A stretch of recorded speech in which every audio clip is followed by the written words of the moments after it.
El occidente del Salvador no es muy distinto del resto del país.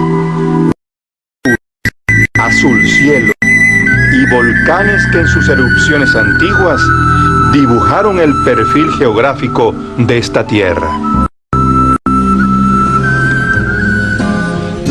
Muchos de sus habitantes, como lo hacían nuestros antepasados pipiles, fabrican petates y canastos, trenzando el carrizo y el tule. Algunas ancianas aún conservan la tradición de vestir el colorido refajo. Sin embargo, es la historia contemporánea la que distingue al occidente salvadoreño, no solo del resto del país, sino del resto del continente.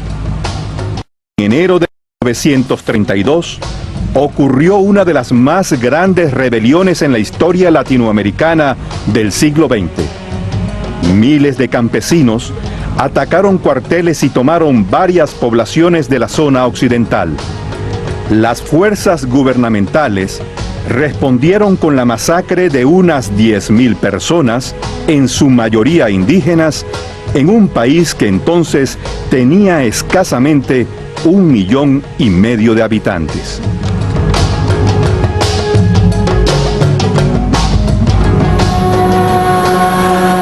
El trauma colectivo originó que durante 60 años los sobrevivientes hablaran del tema únicamente en la privacidad del seno familiar.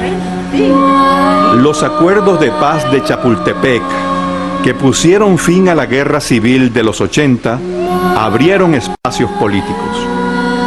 Solo hasta ahora es cuando los ancianos están dispuestos a testimoniar, rompiendo con la cultura del terror que los silenció. La memoria a la palabra.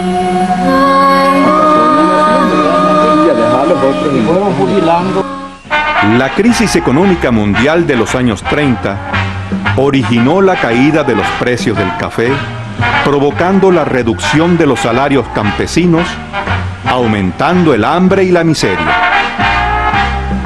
Harris, agregado militar en El Salvador, comentó un mes antes de la insurrección: entre 30 y 40 familias son propietarios de casi todo el país.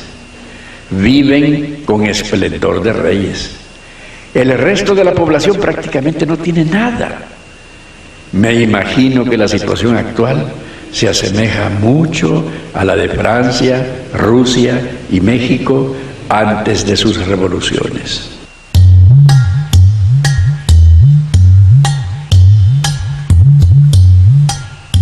Durante los gobiernos de don Pío Romero Bosque y del ingeniero Arturo Araujo, se permitió cierta libertad. Libertad que fue aprovechada por los dirigentes sindicales para la organización laboral en medio de la crisis económica. En un primer momento, presionaron por aumentos salariales. Habían logrado organizar toda la cumbre llamada de Jayaque. El comunismo lo que ofrecía, que íbamos a ganar 50 centavos, la tarea de 8 brazadas en cuadro, de 8 cuartas la brazada, mire la tarillita iba a ser chiquita. Pero la gente se mostró comprensiva, ¿verdad? Y organizamos en varios factores, en Cuyabalo, en Junta, y así. Traían unos dibujos, ¿va? Donde aparecían dos personas con un yugo así como usan a los bueyes, ¿va? Claro, eso era alegórico, ¿va? Ellos se encargaban de decirles: ustedes tienen un yugo aquí, porque ustedes trabajan y les pagan muy poco. Una de las causas que incidió en la insurrección fue la falta de acceso a la tierra, consecuencia de un largo proceso de privatización y concentración de los terrenos comunales, iniciado a finales del siglo XIX con el auge cafetalero. Los dirigentes campesinos tomaron la reforma agraria como bandera de lucha y las reuniones secretas y abiertas se multiplicaron por toda la zona. Cuando ya se reunió toda la gente, lo que hablaban que eran tómate tierra. Empezaron, ellos decían a hacer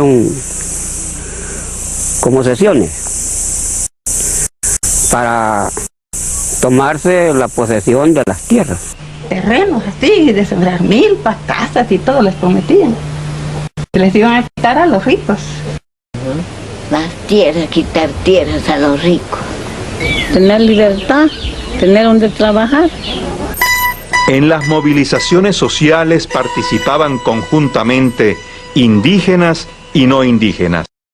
Incluso, en la primera etapa de la organización campesina, participaron destacadamente dirigentes obreros urbanos, pero sin embargo, en ciertas poblaciones como Izalco y Nahuizalco, se producían fuertes tensiones étnicas que se venían agudizando desde 1880 debido al creciente dominio de los ladinos sobre la tierra y el poder político local.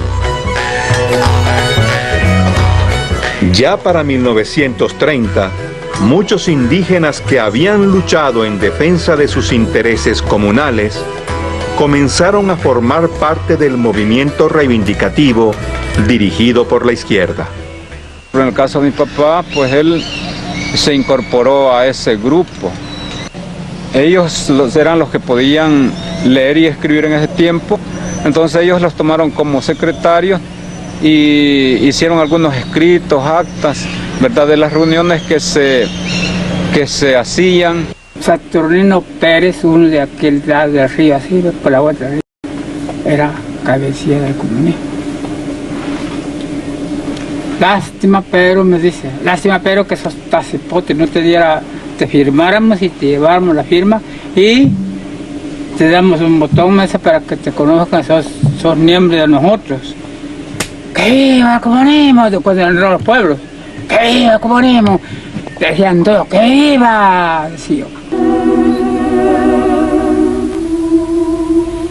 Curiosamente encontramos una dimensión religiosa acompañando al movimiento social. Durante el año 1931, en Ahuachapán, se difundió el culto a la Virgen del Adelanto, en el cual participaron activistas campesinos. La memoria de los ancianos de alguna forma vincula el fenómeno religioso con el movimiento reivindicativo. Después de esas cosas andaba una bulla de que estaba una virgen que le decían del Adelanto, ¿se acuerdan? Al poco de esa bulla comparecieron las camionadas de autoridades. En los años 20 y 30, a pesar del rígido patriarcado reinante en la sociedad salvadoreña, las mujeres tomaron parte en los movimientos políticos y sociales. Un informe de la Federación Regional de Trabajadores Salvadoreños señala que de 1.700 miembros afiliados en Nahuizalco, 544 eran mujeres.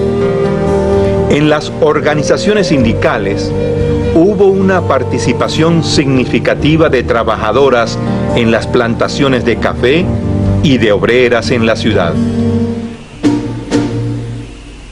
Durante el gobierno del ingeniero Araujo, ante el rápido crecimiento de la organización sindical,